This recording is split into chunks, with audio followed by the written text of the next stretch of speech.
Everyone, welcome back. So, I've been thinking about self sabotage. What does that mean? Why do we do it? Well, it can be for a variety of reasons, I feel. One of them might be, we're trying to protect ourselves from something that may not be the best option for us, but our mind is trying to convince us, but our heart is saying no. And there's this conflict between the two, sort of a bit of a tug of war, if you like.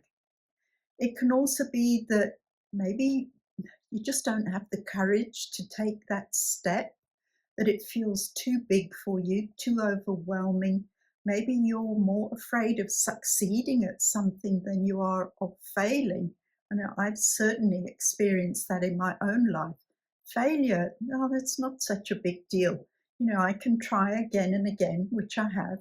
And even though maybe I failed the second and the third time around, the fourth time, something clicks and, things change. So failure is not such a big option. Choosing, to just try for me is more important. At least give it a go. But the times when I've caught myself in a self-sabotaging moment, I've realized that I was more afraid of succeeding at whatever this thing was, because something in me was also saying, this is not going to be sustainable, maybe, or this is not the right path for me.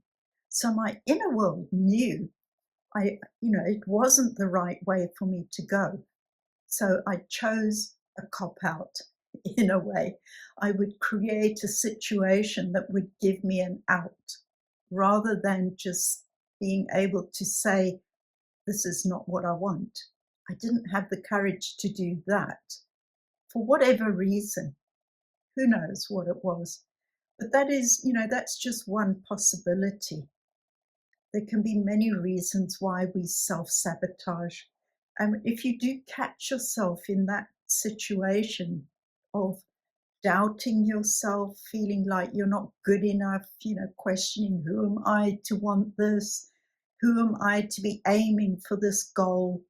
All of those things. There's always an underlying emotional reason. And if you can sit with that discomfort without actually taking any steps at all, which might ruin your opportunity for something that could possibly turn out well for you, just take that time for yourself and then calmly respond to the situation rather than overreacting by self-sabotaging. Okay, I hope that made sense. I wish you blessings and love. Blessings and love.